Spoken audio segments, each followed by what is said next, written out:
Satu dari 4 perampok uang nasabah bank senilai ratusan juta rupiah di Brebes, Jawa Tengah diringkus polisi. Bantuan eta ya Allah, senang bantuan lagi deh. Korban terjadi ke... Seorang pemotor tewas terbakar setelah motor yang dikendarainya menabrak kios pedagang bensin eceran di Kabupaten Bekasi.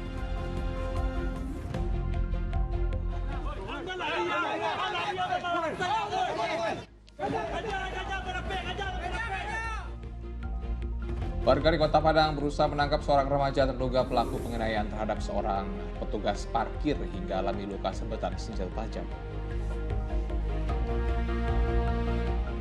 Mohon maaf apabila ada hal yang kurang berkenan di hati Bapak Ibu sekalian.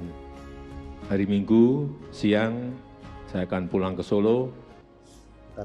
Presiden Jokowi mengucapkan permintaan maaf dan terima kasihnya pada seluruh Menteri Kabinet Indonesia Maju di hari terakhirnya bertugas sebagai Presiden Republik Indonesia di Jakarta.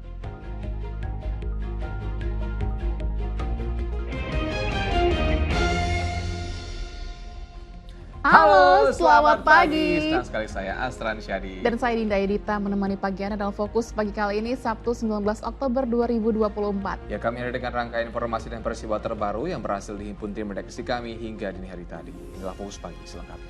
Ya, pemirsa, kita awali dari sebuah tempat pemotongan ayam yang berada di Pasar Cisalak, Depok, Jawa Barat terbakar pada Jumat malam. Sementara di Ogan Komering Ulu Timur, Sumatera Selatan, kobaran api menghanguskan seluruh bangunan kantor camat.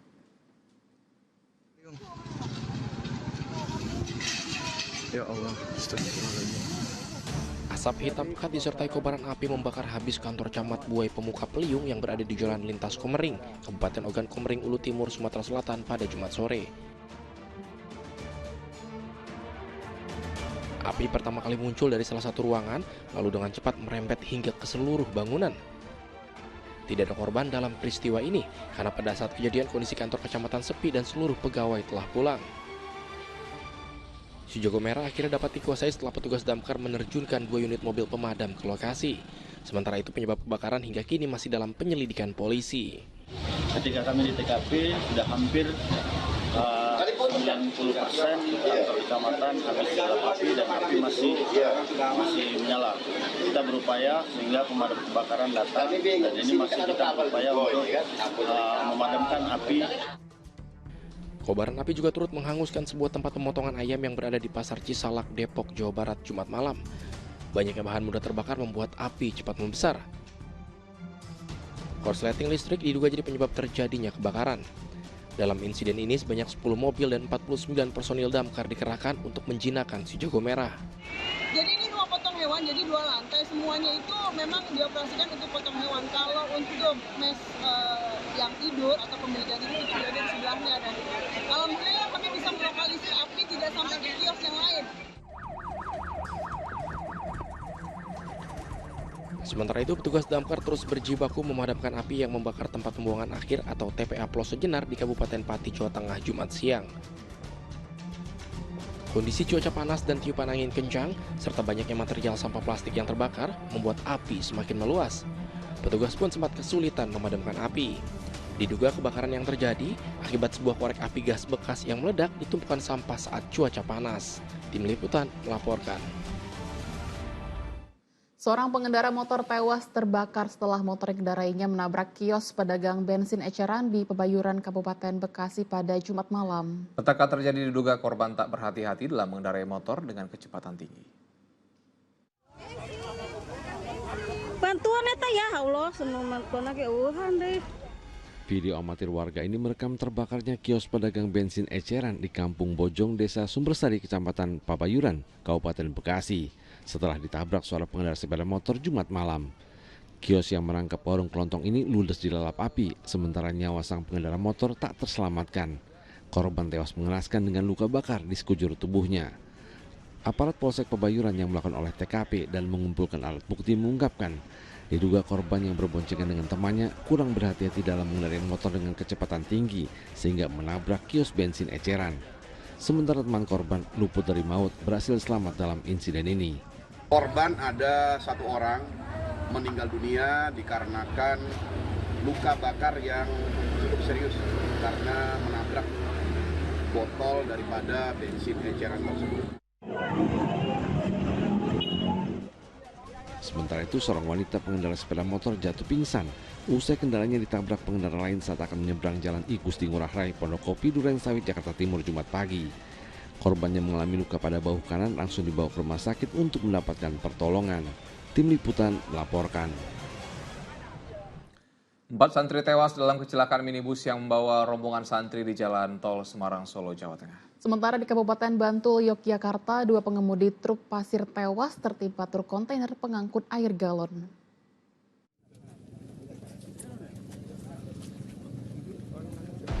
Sejumlah petugas bersama warga mengevakuasi korban kecelakaan di Jalan Sedayu, Kabupaten Bantul, Yogyakarta, Jumat pagi. Truk kontainer pengangkut air mineral itu oleng, lalu menimpa kendaraan truk bermuatan pasir. 2 korban, yakni sopir dan kondektur truk pasir, meninggal dunia di lokasi kejadian karena terjepit. Sementara 3 orang lainnya mengalami luka-luka. Mulanya, truk kontainer yang melaju dari Yogyakarta menuju ke arah Kulon Progo hendak mendahului 2 truk lainnya. Namun karena ada kendaraan lain dari arah berlawanan, truk kontainer tersebut banting setir hingga terguling menimpa truk pasir. Selain itu, sebuah truk lainnya juga terlibat kecelakaan karena menabrak kedua kendaraan yang sudah terguling. Sebelumnya kendaraan ini berangkat dari jalur arah timur ke arah barat, yang sebelumnya mobil kontainer ini menyalip dan saat hendak mau kembali ke jalur menabrak satu truk pasir yang akhirnya terjadilah laka. Para korban selanjutnya dibawa ke rumah sakit terdekat. Petugas melakukan pemeriksaan guna mengetahui penyebab pasti kecelakaan. Kecelakaan maut yang merenggut korban jiwa juga terjadi di Jalan Tol Semarang Solo kilometer 432 Ungaran, Kabupaten Semarang, Jawa Tengah pada Jumat siang. Minibus yang ringsek dan terguling itu mengangkut 25 rombongan santri asal Yogyakarta mengikuti lomba MTQ di Semarang. 4 santri tewas dan 11 korban lainnya luka-luka. Diduga sopir minibus hendak menyalip kendaraan lain dan kurang konsentrasi, lalu banting setir ke kiri hingga menabrak pembatas jalan. Diduga untuk sopir dari Elf kurang konsentrasi pada saat mendahului sehingga membanting setir ke arah kanan sehingga menabrak pembatas jalan. Korban kecelakaan kemudian dilarikan ke RSUD Ungaran dan Rumah Sakit Kusuma. Polisi masih menyelidiki penyebab kecelakaan ini. Tim Liputan melaporkan. Sebagai bentuk ungkapan rasa syukur atas 10 tahun kepemimpinan Presiden Jokowi, sejumlah organisasi relawan menggelar doa bersama di Tugu Proklamasi Menteng, Jakarta Pusat pada Jumat malam. Tak hanya itu, massa dari relawan Barisan Intelektual Strategi Objektif Nasional atau BISON yang merasa puas dengan kinerja Presiden Jokowi dan Ma'ruf Amin menggelar Kongres Rakyat di Jakarta Jumat sore. Kongres Rakyat Indonesia menyampaikan apresiasi setinggi-tingginya atas capaian dan dedikasi. Massa relawan dari BISON dan sejumlah elemen masyarakat melakukan aksi long march dari depan kantor Gubernur Jakarta menuju kawasan Patung Kuda sambil membawa spanduk yang bertuliskan ucapan terima kasih kepada Presiden Jokowi atas capaian dan dedikasi Jokowi Ma'ruf dalam memajukan bangsa Indonesia selama 2 periode kepemimpinannya. Massa juga turut membawa ucapan dukungan kepada Presiden terpilih Prabowo Gibran dan berharap bisa melanjutkan apa yang sudah dikerjakan Presiden Jokowi terutama di bidang infrastruktur dan pembangunan sumber daya manusia. Harapan kami untuk Pak Prabowo dan Mas Gibran untuk melanjutkan program-program Indonesia Maju yang telah dilaksanakan oleh Pak Jokowi sebelumnya. Yang paling utama adalah pembangunan infrastruktur, yang kedua adalah pembangunan SDM, yang mana Pak Prabowo Subianto hari ini sangat masif melaksanakan memberikan perhatian-perhatian kepada generasi bangsa yang mana kita sedang mempersiapkan Indonesia menuju Indonesia generasi emas 2045 ke depannya. Sementara sebagai ungkapan rasa syukur atas 10 tahun kepemimpinan Presiden Jokowi yang dinilai banyak membawa manfaat bagi rakyat Indonesia, sejumlah organisasi relawan pendukung Jokowi hingga relawan pendukung Prabowo Gibran menggelar tasyukuran di kawasan Tugu Proklamasi Menteng, Jakarta Pusat. Usai menggelar tasyakuran dengan melakukan prosesi pemotongan tumpeng, ratusan relawan juga menggelar doa bersama dengan harapan pemerintahan selanjutnya yang dipimpin oleh Prabowo Gibran dapat berjalan lancar serta merealisasikan seluruh janji kampanyenya kepada masyarakat Indonesia. Selain akan menyambut Presiden dan Wakil Presiden terpilih Prabowo Gibran di sepanjang Jalan Sudirman Tamrin usai dilantik, para relawan juga akan menghantar langsung Joko Widodo menuju Bandara Halim Perdanakusuma untuk terbang ke Solo. Hari ini spontan teman-teman relawan menyelenggarakan acara syukuran dan tumpeng untuk 10 tahun pemerintahan Pak Jokowi, kedua ulang tahun Pak Prabowo yang kemarin 17 Oktober, dan juga yang ketiga mendoakan supaya pelantikan tanggal 20 Oktober bisa berjalan dengan baik. Siapan relawan tentang pelantikan gimana Pak? Siap semuanya, siap. Siap mengawal pemerintahan. Siap mengawal pemerintahan. Sehari jelang masa akhir jabatannya, Presiden Joko Widodo menggelar jamuan santap siang bersama jajaran Menteri Kabinet Indonesia Maju di Istana Negara, Jakarta. Selain berpamitan, Kepala Negara mempersilahkan para menterinya mampir ke kediamannya jika melewati Solo. Apa yang sudah kita lakukan. Seluruh menteri di Kabinet Indonesia Maju dan pejabat negara diundang makan siang bersama oleh Presiden Joko Widodo di Istana Negara Jumat siang. Jamuan di hari terakhir Presiden Jokowi bertugas ini dihadiri pula Presiden terpilih Prabowo Subianto yang juga Menteri Pertahanan. Di sela acara, Presiden berpamitan kepada para menteri dan pembantu Presiden lainnya dengan mengucapkan banyak terima kasih dan juga permintaan maaf. Kepala negara berpesan kepada pemerintahan mendatang untuk melanjutkan dan memperbaiki hal-hal yang telah dikerjakannya selama 10 tahun memimpin bangsa Indonesia. Tak lupa Presiden Jokowi juga mempersilahkan kepada para menterinya untuk mampir ke rumahnya jika melewati kota Solo. Mohon maaf apabila ada hal yang kurang berkenan di hati Bapak Ibu sekalian. Hari Minggu siang saya akan pulang ke Solo. Kalau ada yang pas ke Jogja, ya, 30 menit nanti lewat tol bisa silahkan. Kalau ada yang ingin ke Solo, kalau pakai jalan tol, ada yang ke Surabaya, lewatnya pasti harus lewat Solo. Silakan juga kalau ingin mampir ke rumah. Dijadwalkan selepas pelantikan Presiden dan Wapres terpilih Prabowo Subianto dan Gibran Rakabuming Raka Minggu siang, Jokowi akan pulang ke Solo. Satri Andika melaporkan dari Jakarta.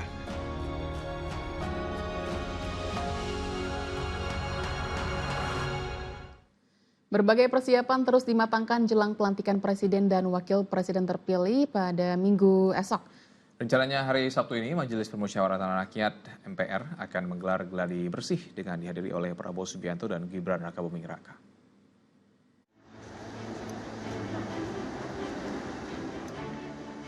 Jumat siang MPR menggelar gladi kotor pelantikan Presiden dan Wakil Presiden RI 2024-2029.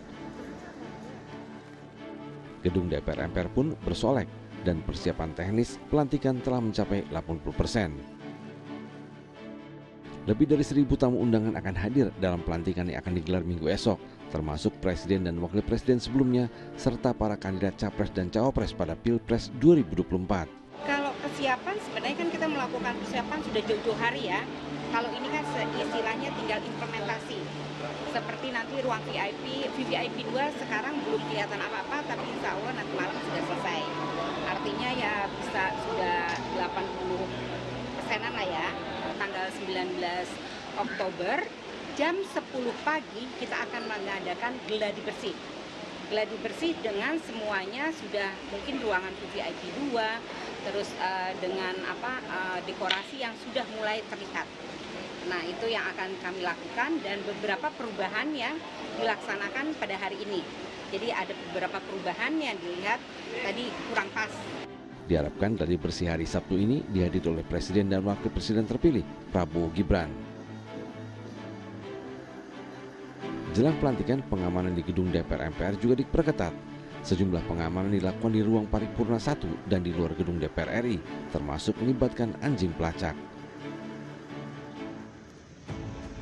Sementara itu, di lapangan Silang Monas Jumat pagi, TNI Polri menggelar apel operasi pengamanan tamu jelang pelantikan Presiden dan Wakil Presiden RI.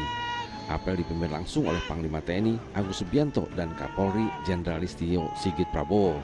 Kita pun juga mengamankan rute sehingga rekayasa lalu lintas tentu akan kita laksanakan. Apalagi kami juga mendapatkan informasi bahwa menjelang titik keberangkatan dari masing-masing menuju DPR, MPR dan sebaliknya nanti akan dihadiri oleh masyarakat yang tentunya ingin ikut. Sebanyak 30.000 personil TNI Polri nantinya akan dikerahkan dalam pengamanan. Selain itu, alutsista dari masing-masing satuan juga disiagakan selama pelantikan berlangsung. Tim Liputan melaporkan. Sejumlah pedagang di berbagai daerah menjajakan figura berisi foto Presiden dan Wakil Presiden terpilih Prabowo Gibran. Para pedagang mulai kebanjiran pesanan dari sekolah dan perkantoran.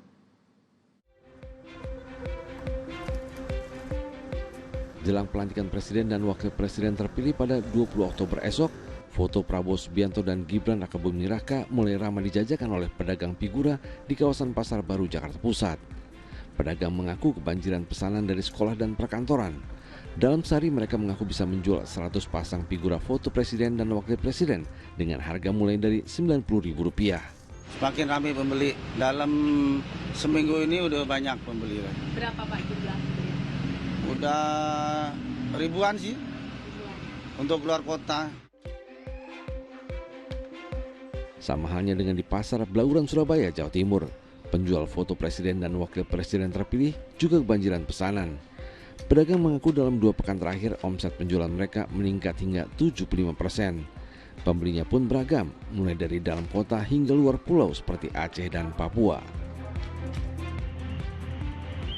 Di Jalan Insinyur Juanda, Pasar Proyek Kota Bekasi, sejumlah pedagang juga kewalahan pemesanan bingkai foto Presiden dan Wakil Presiden terpilih. Untuk paket lengkap ukuran besar dijual dengan harga Rp150.000. Sementara untuk foto saja tanpa bingkai hanya Rp30.000. Para pemesan kebanyakan lembaga sekolah dan perkantoran.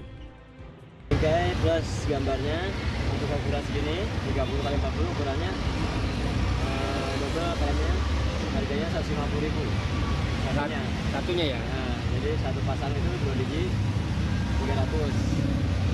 300. Ini udah sama bingkai ya? Iyalah. Sementara itu kegiatan belajar mengajar di sebuah sekolah di Sragen sedikit berbeda dibanding hari biasanya. Pihak sekolah mengadakan apel siswa dan membagikan foto Presiden dan Wapres terpilih Prabowo Subianto, Gibran Rakabuming Raka. Di akhir upacara, para siswa berjajar sambil merangkai huruf mengucapkan terima kasih pada Presiden Joko Widodo atas dedikasi dan pengabdiannya untuk bangsa Indonesia. Tim Liputan melaporkan. Warga di Kota Padang berusaha menangkap seorang remaja terduga pelaku penganiayaan terhadap seorang petugas parkir hingga alami luka habitat senjata tajam. Lengkapnya usai jeda.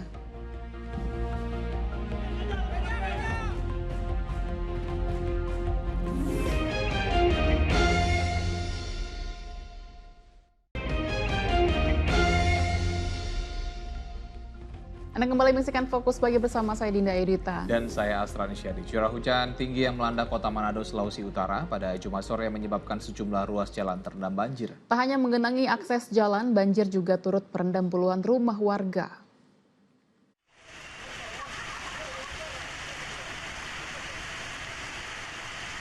Hujan deras yang mengguyur Kota Manado, Sulawesi Utara menyebabkan sejumlah ruas jalan terendam banjir pada Jumat sore. Ketinggian air yang mencapai 60 cm itu membuat pengendara harus ekstra berhati-hati saat melintasi jalan yang tergenang air. Tak sedikit pemotor yang nekat menerobos banjir berujung mogok. Selain merendam ruas jalan, banjir juga turut menggenangi permukiman warga. Selain karena curah hujan yang tinggi, banjir yang terjadi juga diduga karena meluapnya aliran sungai kecil dan buruknya saluran air atau drainase di wilayah tersebut. Ini dataran rendah toh, jadi memang dia katanya sih di belakang situ ada apa sih? Apa mungkin ada apa? Sungai kecil atau bagaimana itu? Oh, dari cepat naik dan tambah lagi di jalan sini memang rendah. Solokan juga memang agak kecil. Warga berharap agar pemerintah setempat dapat segera memperbaiki saluran air yang tersumbat agar banjir yang terjadi saat hujan deras turun tidak terulang kembali. Yaya Piri melaporkan dari Manado, Sulawesi Utara.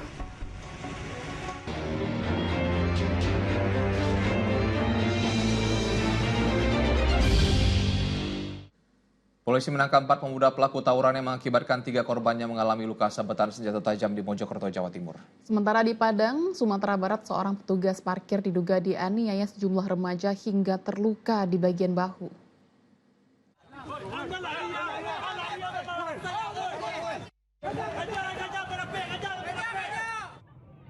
Warga di Kota Padang berusaha menangkap seorang remaja terduga pelaku penganiayaan terhadap seorang petugas parkir.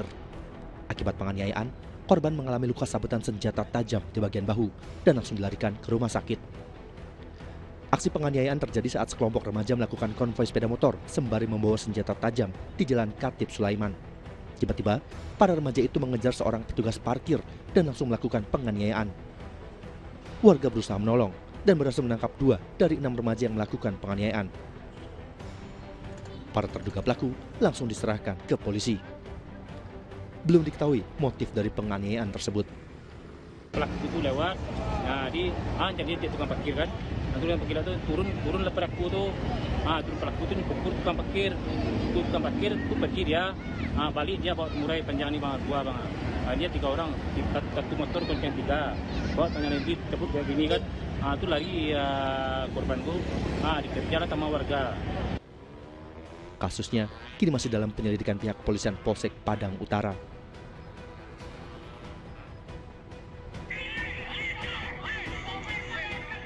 Di Kota Mojokerto, tawuran kelompok remaja mengakibatkan 3 orang mengalami luka sabetan senjata tajam. Berbekal video rekaman tawuran yang tersebar luas di dunia maya, polisi berhasil meringkus 4 pelaku tawuran.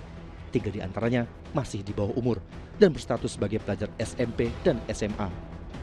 Dari hasil pemeriksaan petugas, tawuran dipicu saling ejek di media sosial. Petugas turut mengamankan 3 celurit berukuran panjang 1,5 meter dan 2 unit sepeda motor. Guna memberi efek jera dan mengantisipasi peristiwa serupa tak terulang, petugas memanggil orang tua, perangkat desa dan guru para pelaku. Tim Liputan melaporkan. Diduga kesal fisiknya diejek, pria di Jember, Jawa Timur menganiaya seorang warga dengan senjata tajam hingga terluka parah. Rupanya pelaku juga terbakar cemburu karena diam-diam menyukai istri korban.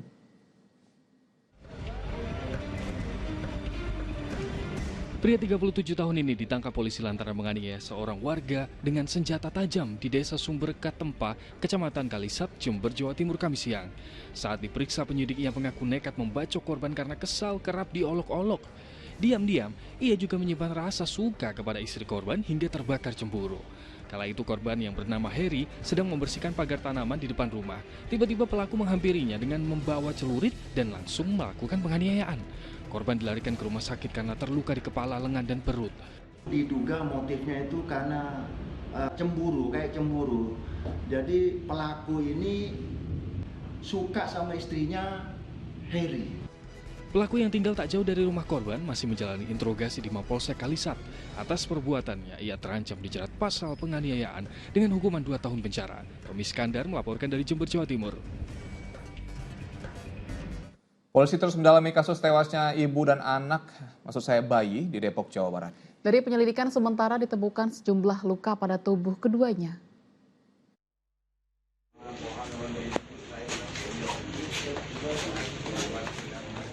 Kematian ibu dan bayinya yang masih berusia 2 bulan di Pondok Petir, Bojongsari, Depok, Jawa Barat hingga kini menyisakan teka-teki.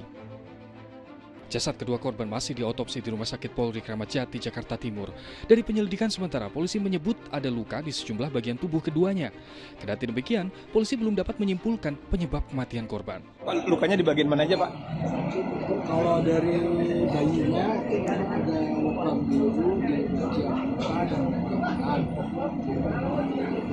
Ibu yang meninggal juga ada luka di bagian mulut. Ada jeratan di leher juga? Ya, itu masih didalami ya. Sang suamilah yang pertama kali menemukan jasad kedua anggota keluarganya itu di rumah kontrakan tersebut pada Kamis malam. Tubuh bayi berada di atas kasur sementara ibunya tergeletak di lantai. Dalam penyelidikan, polisi telah mengonfirmasi ke tempat suami korban bekerja di kawasan Jakarta Pusat dan memastikan bahwa ia pulang malam. Polisi masih menunggu hasil otopsi serta mendalami keterangan saksi guna menyimpulkan dugaan pembunuhan. Nahyudi melaporkan dari Depok, Jawa Barat.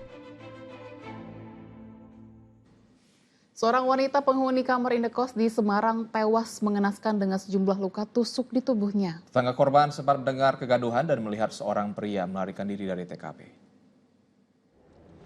Wanita muda berusia 29 tahun yang ditemukan tewas ini diketahui bernama Robiatul Adawiyah asal Kabupaten Grobogan, Jawa Tengah. Ia ditemukan tak bernyawa di berlumuran darah di kamar indekosnya di Jalan Peterongan Timur, Kecamatan Semarang Selatan. Diduga kuat meninggalnya korban akibat pembunuhan lantaran ada sejumlah luka tusuk di tubuhnya. Tetangga korban menuturkan sebelum kematian korban terdengar suara gaduh dan tak berselang lama tampak seorang pria buru-buru melarikan diri. Jasad pria tanpa identitas ditemukan di tepi jalan perkebunan sawit di Kabupaten Pali, Sumatera Selatan. Diduga mayat itu korban pembunuhan lantaran didapati sejumlah luka bekas penganiayaan di jenazah tersebut. Puluhan orang berkerumun ingin menyaksikan dari dekat saat polisi memeriksa mayat pria yang ditemukan di jalan perkebunan sawit di Desa Muara Sungai, Kabupaten Pali, Sumatera Selatan, Jumat pagi. Petugas pun memperingatkan warga agar tidak mengganggu olah TKP guna mencari petunjuk untuk mengungkap kasus pembunuhan tersebut. Jangan masuk jangan masuk tali. Jangan masuk tali. Tidak ditemukan identitas yang menunjukkan jati diri jenazah yang diperkirakan berusia antara 20 tahun hingga 30 tahun tersebut. Pemeriksaan di tubuh korban, petugas mendapati sejumlah luka bekas penganiayaan. Dari kondisinya, diduga pria itu sudah meninggal dunia 12 jam sebelum ditemukan.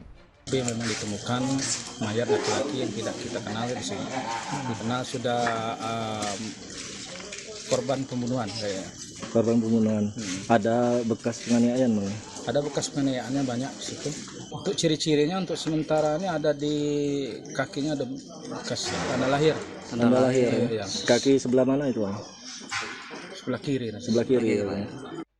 Mayat tersebut awalnya ditemukan seorang petani yang tengah melintas di dekat lokasi. Warga itu pun melapor ke perangkat desa yang kemudian meneruskannya ke polisi. Yang pertama sekali dia itu menyadap karet, mau nebang pisang. Kebetulan mungkin lewati sawit itu dia ketemu. Lewati tempat sawit itu kan tergeletak mayat itu. Sebelum datang ke tempat dia mau nebang pisang itu. Jenazah lalu dievakuasi di Puskesmas Tanah Abang dan selanjutnya dibawa ke Rumah Sakit Bayangkara Muhammad Hasan Palembang guna dilakukan autopsi. Dedi Irwansyah melaporkan dari Pali, Sumatera Selatan. Motif pembunuhan yang dilakukan seorang pria terhadap anak kandungnya di Kudus, Jawa Tengah akhirnya terkuak. Sang ayah tega membunuh anaknya karena geram korban sering melakukan kekerasan jika tak segera membagi harta warisan. Peristiwa pembunuhan yang dilakukan pria bernama Sage terhadap anak kandungnya di Kudus, Jawa Tengah bermula dari cekcok masalah harta warisan. Korban bahkan kerap melakukan kekerasan dan mengancam akan membunuh korban jika tidak segera membagi warisan rumah yang dimilikinya. Tersangka yang geram dengan perbuatan anaknya itu kemudian mengambil linggis di belakang rumah. Ia lalu memukul kepala anaknya yang sedang tertidur pulas dengan linggis tersebut hingga tewas. Pasca kejadian, tersangka langsung melaporkan peristiwa pembunuhan tersebut ke tetangganya yang merupakan seorang polisi. Si korban ini pernah juga mengancam ibu kandungnya dengan mengancam akan membakar rumah dan memukul adik-adiknya apabila keinginan dia terkait pembagian waris tidak segera dipenuhi. Seorang pria di Brebes, Jawa Tengah jadi korban perampokan usai mengambil uang tunai senilai 150 juta rupiah. Para pelaku melancarkan aksinya saat korban tengah beristirahat di sebuah minimarket. Berapa? Totalnya itu katanya mampu pas bagian itu 120. Aku itu berarti pas belum diambil uangnya 30. Tim Resmo Polres Brebes dan Catanras Polda Jateng berhasil menangkap 1 dari 4 pelaku perampokan terhadap seorang nasabah bank di Brebes, Jawa Tengah. Pelaku bersama ketiga rekannya beraksi saat korban memarkirkan sepeda motornya di sebuah minimarket. Uang tunai senilai 150 juta rupiah yang baru diambil dari bank raib seketika. Polisi mengungkap modus kawanan perampok ini menyasar para nasabah bank yang baru mengambil uang tunai dengan jumlah besar di bank. Para pelaku kemudian mengikuti korbannya dan beraksi saat pemilik uang lengah. Dari keterangan pelaku, kawanan perampok ini sudah beraksi sebanyak 3 kali di wilayah hukum Polres Brebes. Untuk perannya sendiri dari tersangka yang kita amankan ini adalah sebagai pengawas ya Pak. Sebagai pengawas di mana dia secara bersama-sama dengan 3 orang lain yang sekarang statusnya kita cari atau DPO. Selain menangkap pelaku, polisi turut menyita 2 unit sepeda motor dan uang sisa hasil kejahatan sebesar Rp500.000. Akibat perbuatannya, tersangka kini harus mendekam di tahanan Mapolres Brebes dan terancam 7 tahun penjara. Sugihartono melaporkan dari Brebes, Jawa Tengah. Petugas BNNP Sumatera Barat menggagalkan pengiriman ratusan kilogram ganja dari Aceh ke Sumatera Barat. 7 orang tersangka diringkus, termasuk seorang diantaranya adalah residivis kasus serupa.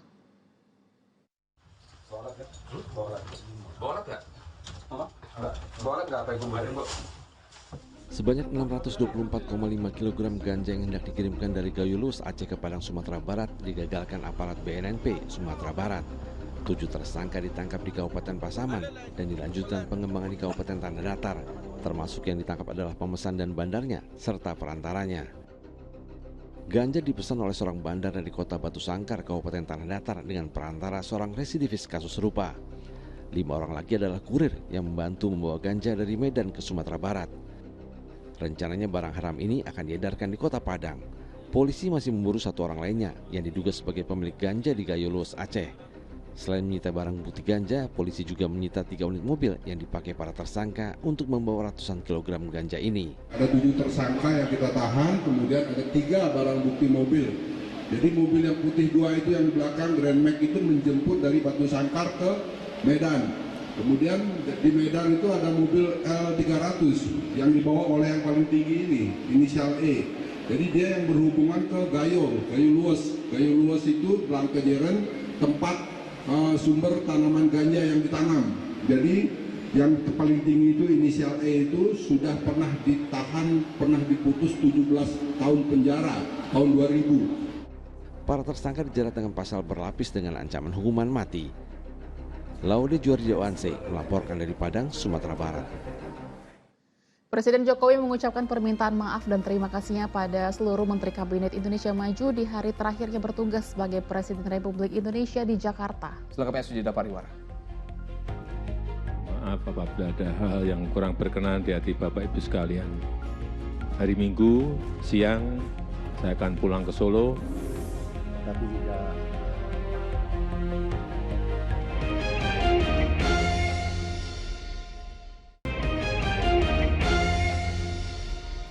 Kembali di Fokus Pagi bersama saya Dinda Irita. Dan saya Astran Syadi. 4 santri tewas dalam kecelakaan minibus yang membawa rombongan santri di Jalan Tol Semarang, Solo, Jawa Tengah. Sementara di Kabupaten Bantul, Yogyakarta, 2 pengemudi truk pasir tewas tertimpa truk kontainer pengangkat air galon.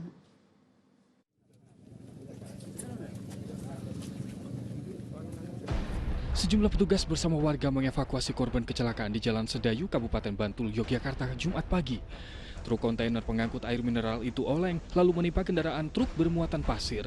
2 korban yakni sopir dan kondektur truk pasir meninggal dunia di lokasi kejadian karena terjepit, sementara 3 orang lainnya mengalami luka-luka. Mulanya, truk kontainer yang melaju dari Yogyakarta menuju ke arah Kulon Progo hendak mendahului 2 truk lainnya. Namun karena ada kendaraan lain dari arah berlawanan, truk kontainer tersebut banting setir hingga terguling menimpa truk pasir. Selain itu, sebuah truk lainnya juga terlibat kecelakaan karena menabrak kedua kendaraan yang sudah terguling.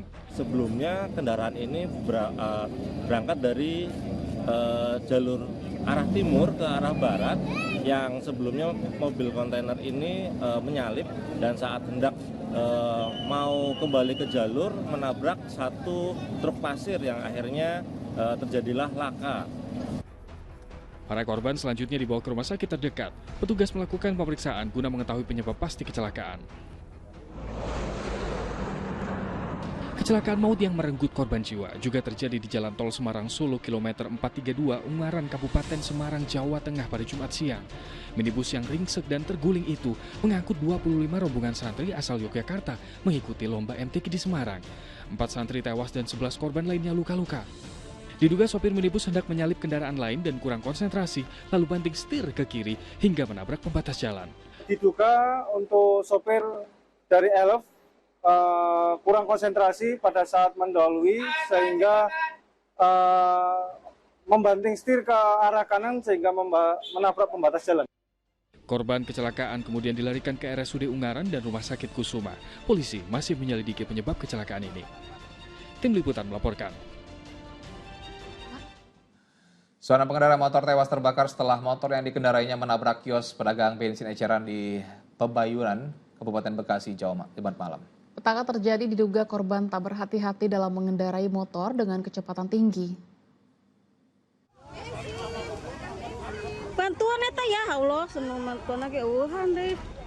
Video amatir warga ini merekam terbakarnya kios pedagang bensin eceran di Kampung Bojong, Desa Sumbersari, Kecamatan Pabayuran, Kabupaten Bekasi, setelah ditabrak seorang pengendara sepeda motor Jumat malam. Kios yang merangkap warung kelontong ini ludes dilalap api, sementara nyawa sang pengendara motor tak terselamatkan. Korban tewas mengenaskan dengan luka bakar di sekujur tubuhnya. Aparat Polsek Pabayuran yang melakukan olah TKP dan mengumpulkan alat bukti mengungkapkan, diduga korban yang berboncengan dengan temannya kurang berhati-hati dalam mengendarai motor dengan kecepatan tinggi sehingga menabrak kios bensin eceran. Sementara teman korban luput dari maut berhasil selamat dalam insiden ini. Korban ada 1 orang meninggal dunia dikarenakan luka bakar yang cukup serius karena menabrak botol daripada bensin eceran tersebut. Sementara itu, seorang wanita pengendara sepeda motor jatuh pingsan usai kendaraannya ditabrak pengendara lain saat akan menyeberang jalan I Gusti Ngurah Rai, Pondokopi, Durensawit, Jakarta Timur, Jumat pagi. Korbannya mengalami luka pada bahu kanan, langsung dibawa ke rumah sakit untuk mendapatkan pertolongan. Tim Liputan melaporkan.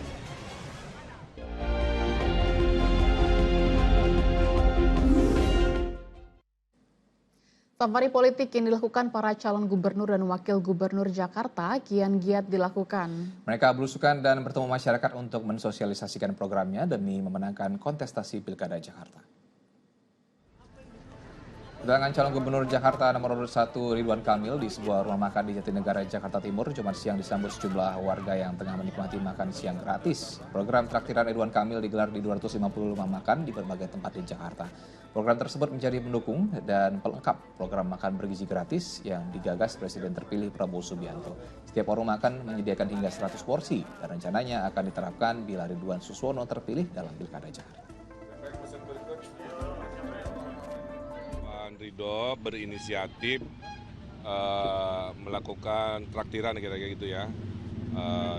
Mudah-mudahan berkenan sekaligus menunjukkan komitmen mendukung program Pak Prabowo ya, makan gratis.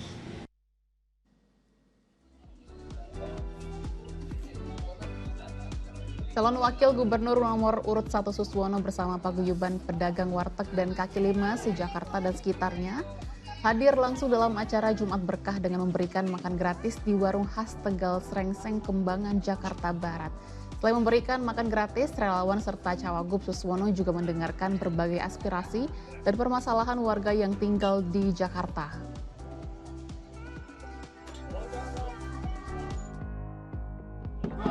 Sementara itu, kedatangan calon wakil gubernur Jakarta nomor 3 Rano Karno di Kebon Melati, Tanah Abang, Jakarta Pusat, Jumat siang disambut warga dengan antusias. Dalam dialog yang digelar, beberapa warga menyampaikan keluhan dan aspirasi mereka, antara lain mengenai Kartu Jakarta Pintar, Kartu Jakarta Mahasiswa Unggul, hingga mengenai persoalan sanitasi di permukiman yang padat. Selain itu, bantuan untuk warga lansia berupa Kartu Lansia Jakarta juga diminta untuk dilanjutkan oleh pemerintah. Kita lihatlah situasi begini, kita sudah bisa tahu apa yang harus mereka perlukan, misalkan gitu. Tadi misalnya yang diperlukan misalnya lansia kemarin sempat terhenti karena memang mungkin kemarin pandemi COVID, jadi memang banyak sekali refocusing untuk beberapa program. Nah, tapi insya Allah besok akan kita lanjutkan. Lebih dari 800.000 surat suara Pilkada DKI Jakarta mulai didistribusikan dari pihak penyedia ke gudang logistik KPU Kota Jakarta Pusat. Nantinya ratusan ribu surat suara tersebut akan terlebih dahulu dilakukan proses sortir dan lipat guna mengantisipasi adanya surat suara yang rusak. Nah, menggunakan 1 unit truk, surat suara untuk Pilkada Jakarta akhirnya tiba di gudang logistik di KPU Kota Jakarta Pusat pada Jumat sore. Surat suara tersebut mulai didistribusikan dari pihak penyedia di kawasan Cikarang untuk disimpan di gudang logistik KPU Kota Jakarta Pusat. Total sebanyak 834.814 surat suara telah tiba. Jumlah tersebut telah ditambah 2,5% surat suara cadangan dari jumlah pendaftar terpilih atau pemilih tetap yang ada di wilayah Jakarta Pusat. Sementara itu, guna mengantisipasi adanya surat suara yang rusak, KPU Kota Jakarta akan segera melakukan penyortiran hingga pelipatan surat suara.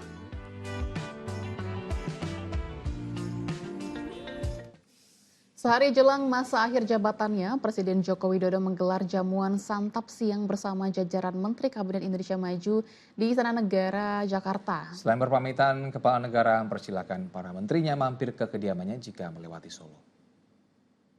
Apa yang sudah kita lakukan. Seluruh menteri di Kabinet Indonesia Maju dan pejabat negara diundang makan siang bersama oleh Presiden Joko Widodo di Istana Negara Jumat siang. Jamuan di hari terakhir Presiden Jokowi bertugas ini dihadiri pula Presiden terpilih Prabowo Subianto yang juga Menteri Pertahanan. Di sela acara, Presiden berpamitan kepada para menteri dan pembantu Presiden lainnya dengan mengucapkan banyak terima kasih dan juga permintaan maaf. Kepala negara berpesan kepada pemerintahan mendatang untuk melanjutkan dan memperbaiki hal-hal yang telah dikerjakannya selama 10 tahun memimpin bangsa Indonesia. Tak lupa Presiden Jokowi juga mempersilahkan kepada para menterinya untuk mampir ke rumahnya jika melewati kota Solo. Mohon maaf apabila ada hal yang kurang berkenan di hati Bapak Ibu sekalian. Hari Minggu siang saya akan pulang ke Solo. Kalau ada yang pas ke Jogja, ya, 30 menit nanti lewat tol bisa silahkan. Kalau ada yang ingin ke Solo, kalau pakai jalan tol, ada yang ke Surabaya, lewatnya pasti harus lewat Solo. Silakan juga kalau ingin mampir ke rumah.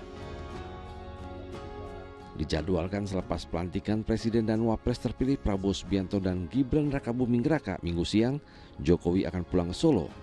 Satri Andika melaporkan dari Jakarta.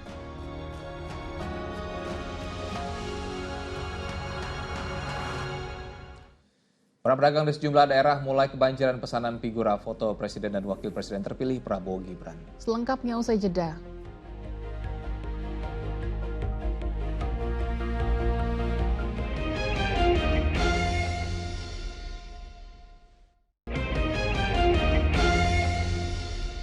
Anda kembali Fokus Pagi bersama saya Asran Syadi. Dan saya Dinda Edita. Bersama berbagai persiapan terus dimatangkan jelang pelantikan Presiden dan Wakil Presiden terpilih pada Minggu esok. Rencananya hari Sabtu ini Majelis Pemusyawaratan Rakyat MPR akan menggelar gladi bersih dengan dihadiri oleh Prabowo Subianto dan Gibran Rakabuming Raka.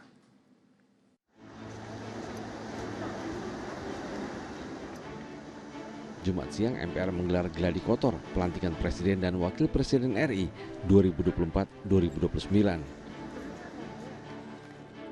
Gedung DPR MPR pun bersolek dan persiapan teknis pelantikan telah mencapai 80%. Lebih dari 1.000 tamu undangan akan hadir dalam pelantikan yang akan digelar Minggu esok, termasuk Presiden dan Wakil Presiden sebelumnya, serta para kandidat Capres dan Cawapres pada Pilpres 2024.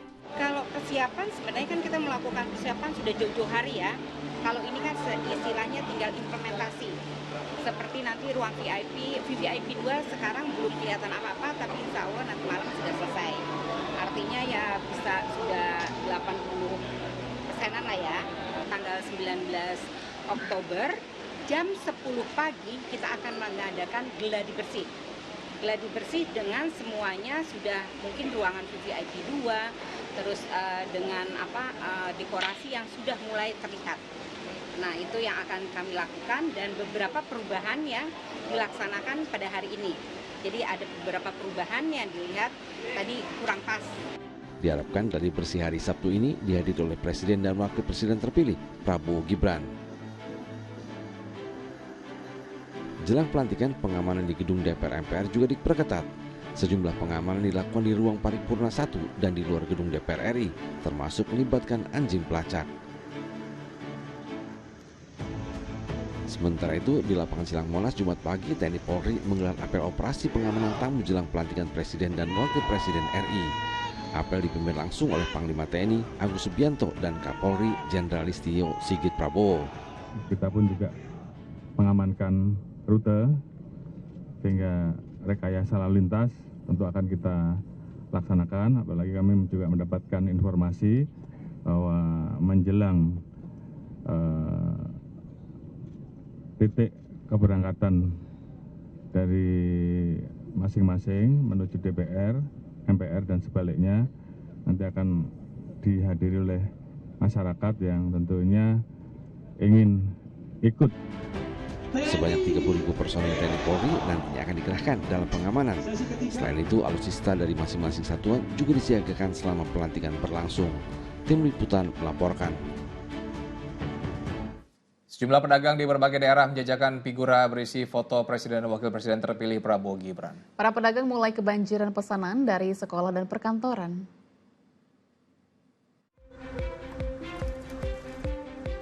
Jelang pelantikan Presiden dan Wakil Presiden terpilih pada 20 Oktober esok, foto Prabowo Subianto dan Gibran Rakabuming Raka mulai ramai dijajakan oleh pedagang figura di kawasan Pasar Baru, Jakarta Pusat. Pedagang mengaku kebanjiran pesanan dari sekolah dan perkantoran. Dalam sehari mereka mengaku bisa menjual 100 pasang figura foto Presiden dan Wakil Presiden dengan harga mulai dari Rp90.000. Semakin ramai pembeli. Dalam seminggu ini udah banyak pembeli. Berapa Pak jumlah? Udah ribuan sih untuk keluar kota. Sama halnya dengan di Pasar Blauran, Surabaya, Jawa Timur. Penjual foto Presiden dan Wakil Presiden terpilih juga kebanjiran pesanan. Pedagang mengaku dalam 2 pekan terakhir omset penjualan mereka meningkat hingga 75%. Pembelinya pun beragam, mulai dari dalam kota hingga luar pulau seperti Aceh dan Papua. Di Jalan Insinyur Juanda, Pasar Proyek Kota Bekasi, sejumlah pedagang juga kewalahan pemesanan bingkai foto Presiden dan Wakil Presiden terpilih. Untuk paket lengkap ukuran besar dijual dengan harga Rp150.000, sementara untuk foto saja tanpa bingkai hanya Rp30.000. Para pemesan kebanyakan lembaga sekolah dan perkantoran. Bingkai plus gambarnya untuk ukuran segini 30x40 ukurannya, double aparatnya harganya Rp150.000 satunya ya. Nah, jadi satu pasang itu 2 biji 300. Ini udah sama bingkai ya? Iyalah. Sementara itu kegiatan belajar mengajar di sebuah sekolah di Sragen sedikit berbeda dibanding hari biasanya. Pihak sekolah mengadakan apel siswa dan membagikan foto Presiden dan Wapres terpilih Prabowo Subianto, Gibran Rakabuming Raka.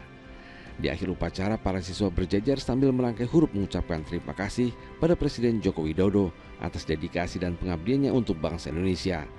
Tim Liputan melaporkan. Pagi ini Presiden dan Wakil Presiden terpilih Prabowo Subianto dan Gibran Rakabuming Raka akan menjalani gladi bersih di Gedung DPR MPR RI Senayan, Jakarta. Dan untuk mengetahui informasi terkini kita sudah terhubung dengan reporter Putu Bagus. Putu, silakan dengan laporan Anda. Ya, untuk persiapan pelantikan Prabowo dan Gibran ini sudah terlihat di kompleks parlemen. Salah satunya ini di belakang saya terlihat bahwa sudah ada red carpet yang sudah disediakan, di mana red carpet ini menuju ke gedung Kura-Kura atau Nusantara 1, merupakan gedung utama dari DPR RI. Dan untuk diketahui bahwa pelantikan Prabowo Subianto dan juga Gibran Rakabuming Raka selaku Presiden dan Wakil Presiden terpilih ini akan dilakukan pada esok hari, yakni hari Minggu 20 Oktober 2024. Untuk proses persiapan untuk acara kenegaraan ini sudah mencapai 80%, di mana memang momen pelantikan Presiden dan Wakil Presiden terpilih ini rencananya akan dihadiri oleh para tamu kenegaraan dari negara lain, sehingga totalnya mencapai nantinya akan ada 1.100 undangan yang akan hadir. Dan untuk agenda hari ini, yakni pada tanggal 19 Oktober 2024, rencananya pada jam 10 pagi waktu Indonesia Barat nanti akan ada gladi bersih. Sementara itu untuk rangkaian agenda untuk esok hari, yakni sekiranya pada pukul 10 pagi waktu Indonesia Barat, yakni pada tanggal 20 ini akan dibuka dengan lagu Indonesia Raya. Sedangkan untuk pembukaan besok juga akan dilanjutkan dengan pelantikan Presiden dan Wakil Presiden terpilih oleh Ketua MPR periode 2024 hingga 2029. Lalu untuk agenda berikutnya yakni ada pengucapan sumpah oleh Presiden dan Wakil Presiden terpilih Prabowo Subianto dan Gibran Rakabuming Raka. Sementara itu nantinya juga akan ada momen yang tentunya akan mengharukan, yakni ada pertukaran tempat antara Presiden periode 2024 hingga 2029, Prabowo Subianto dan juga Gibran Rakabuming Raka nanti bertukar dengan Jokowi dan juga Ma'ruf. Sekian informasi yang kami dapatkan sejauh ini. Untuk kedepannya akan kami kabarkan kepada pemirsa di rumah. Sekian, kami kembalikan ke Anda di studio. Ya, terima kasih Putu Bagus atas laporannya. Selamat bertugas kembali. Bisa saksikan pelantikan Presiden dan Wakil Presiden RI 2024-2029 Prabowo Subianto Gibran Rakabuming Raka hari Minggu 20 Oktober live pukul 8.30 waktu Indonesia Barat hanya di Indosiar dan Video. Ikuti momen bersejarah bagi bangsa Indonesia. Sambut kepemimpinan baru yang akan membawa harapan dan kemajuan untuk bangsa menuju masa depan yang lebih gemilang. Bersama News Anchor Indosiar, Zulfikar Nagi, Sheila Purnama, Asran Sadi, Pratiwi Kusuma, Ilham Ardiansah. Saksikan pelantikan Presiden dan Wakil Presiden RI 2024-2029 Prabowo Subianto dan Gibran Rakabuming Raka. Minggu 20 Oktober pukul 8.30 waktu Indonesia Barat, live di Indosiar dan Video. Pemirsa, tim liputan News Indosiar berhasil meraih penghargaan dari Ikatan Jurnalis Televisi Indonesia atau IJTI dalam kategori infrastruktur. Dinilai memiliki data yang kuat dan dikemas secara menarik, membuat News Indosiar berhasil membawa pulang piala. Yang kedua adalah tim liputan Indosiar dengan judul Proses Pembangunan IKN. Ikatan Jurnalis Televisi Indonesia kembali memberikan penghargaan karya jurnalistik televisi, yakni Apresiasi IJTI 2024 di salah satu hotel di kawasan Jakarta Selatan, Jumat malam. Dari ratusan karya jurnalistik televisi, tim News Indosiar berhasil meraih penghargaan kategori infrastruktur dengan judul Proses Pembangunan IKN yang digarap oleh reporter Janet Lee dan kameramen Dovianda.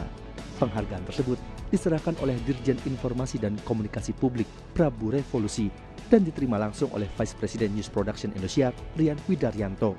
Penghargaan ini menjadi kebanggaan untuk tim News Indosiar karena apresiasi yang diberi oleh IJTI dinilai mengutamakan kualitas dalam penjuriannya.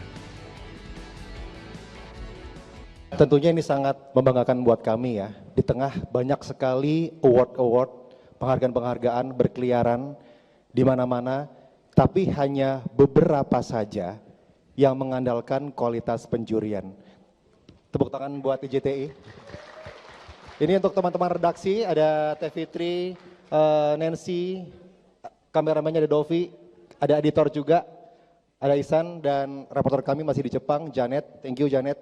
Dan tadi banyak yang pantun, kami juga tidak mau kalah dengan pantun. Tapi anyway, Pak, tadi kan Pak Dirjen nyebutnya Ayu Ting Ting ya? Oke, Ayu Ting Ting, kemudian tadi Bapak Wakil Ketua Dewan Pers, Aura Kasih gitu ya. Nikita Mirzani juga, I'm so sorry Pak, we are not in the same frekuensi kayaknya. Olivia Rodrigo jatuh kepleset. Nggak jadi sedih karena dikasih keju. Kata siapa jurnalis TV Sunset? Kan ada IJTI, kita bisa sama-sama maju. Dari News Indonesia, terima kasih. Assalamualaikum warahmatullahi wabarakatuh. Waalaikumsalam. Ada sejumlah indikator yang membuat pemenang berhasil meraih penghargaan. Di antaranya karena memiliki data yang kuat dan dikemas secara menarik. Jadi kalau bapak-bapak dan ibu-ibu melihat nanti karya yang kita berikan penghargaan itu sudah selesai untuk aspek relevan dan tidak relevan, benar dan tidak benar, dan menarik tidak menarik. Disitulah kemudian beberapa karya kita sisihkan dan kita masukkan beberapa karya untuk layak memberikan penghargaan. Sementara Dirjen IKP Kominfo Prabu Revolusi menyatakan pers harus tetap ada dan sangat dibutuhkan masyarakat. Saya tidak membayangkan ya dunia kita ke depan tanpa adanya pers gitu. Sebagai seseorang yang tumbuh besar ya, di jurnalisme televisi, bareng-bareng sama kawan saya itu ada Rian di sana. Kami masuk sama-sama di Trans TV ya, di tahun yang sama. Saya merasakan betul dampak yang bisa kita lakukan sebagai jurnalis ya untuk bangsa kita gitu.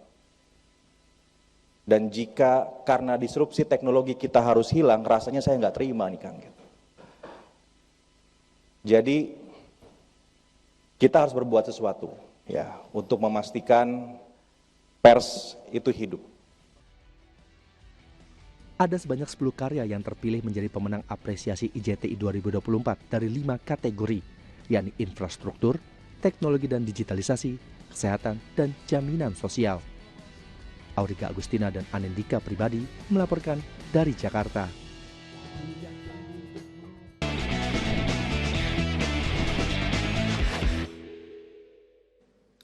PSM Makassar memetik kemenangan di pekan ke-8 BRI Liga 1 2024-2025. PSM menang dengan skor 2-0 dari Madura United.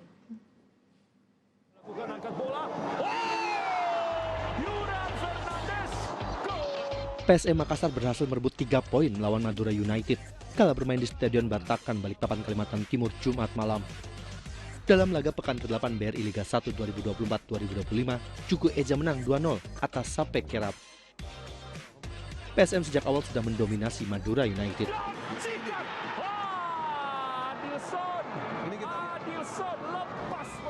Di menit ke-40, tandukan Yuran Fernandes memanfaatkan bola kiriman Victor Detan berhasil dimaksimalkan menjadi gol lewat sundulan. Skor 1-0 bertahan hingga turun minum. Di babak kedua, pertandingan berjalan sangat alot. Kendati kedua pelatih mengganti sejumlah pemain, PSM sukses menggandakan keunggulan menjadi 2-0.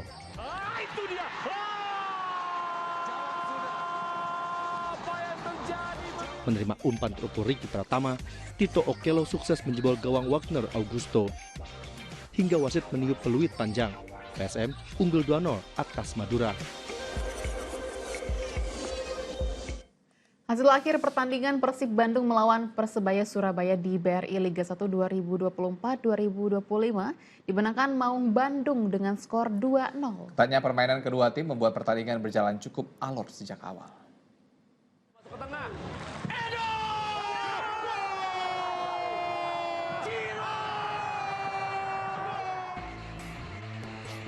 Dalam laga pekan ke-8 BRI Liga 1 2024-2025 di Stadion Sijalak Harupat Bandung, Jawa Barat Jumat sore, Persib Bandung menumpangkan Persebaya dengan skor akhir 2-0.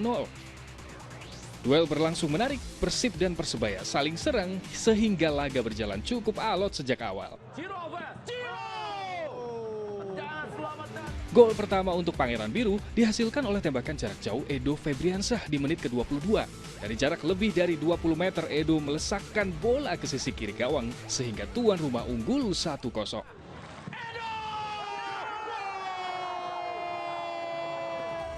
Setelah turun minum, Persebaya meningkatkan serangan. Tim baju hijau bermain lebih agresif.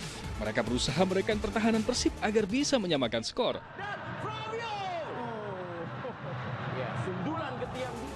Pada menit ke-71, Maung Bandung kembali menjebol gawang Persebaya melalui aksi Ciro Alves. VAR sempat mengecek keabsahan gol dan akhirnya gol dinyatakan bersih. 2-0 untuk Persib Bandung. Di menit ke-83 laga sempat terhenti lantaran Del Pino terhantam bola di wajahnya sehingga ia langsung jatuh tak sadarkan diri. 2 menit berselang ia ditanduk keluar lapangan, lalu dimasukkan Adam Alis sebagai penggantinya. Hingga akhir pertandingan, skor tak berubah, 2-0 untuk Persib. Ratusan bobotoh dan bonek membaur harmonis saat menyaksikan pertandingan nonton bareng antara Persib versus Persebaya yang digelar di Pasar Kreatif Bandung, Jawa Barat. Sementara itu, acara nonton bareng di Indosiar, Gedung Ajimat Tasikmalaya, Jawa Barat dipenuhi oleh ribuan bobotoh.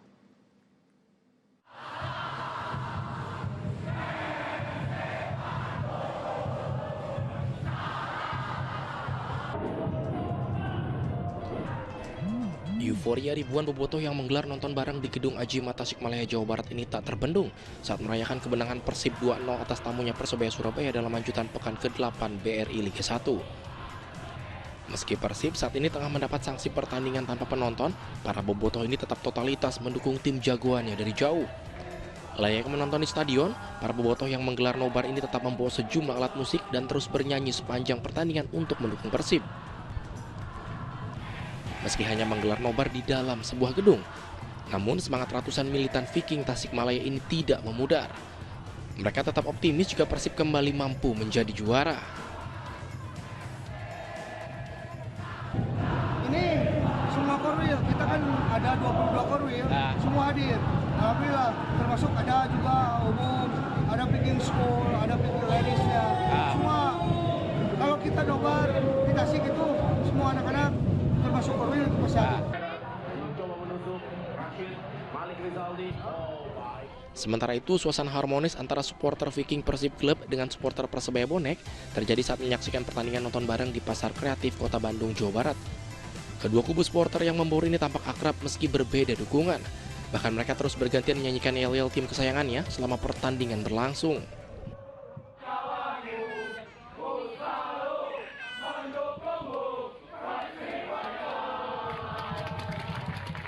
Kalau sama Viking Club ya khususnya FBC cukup sangat dekat ya karena sering beberapa kali kita koordinasi.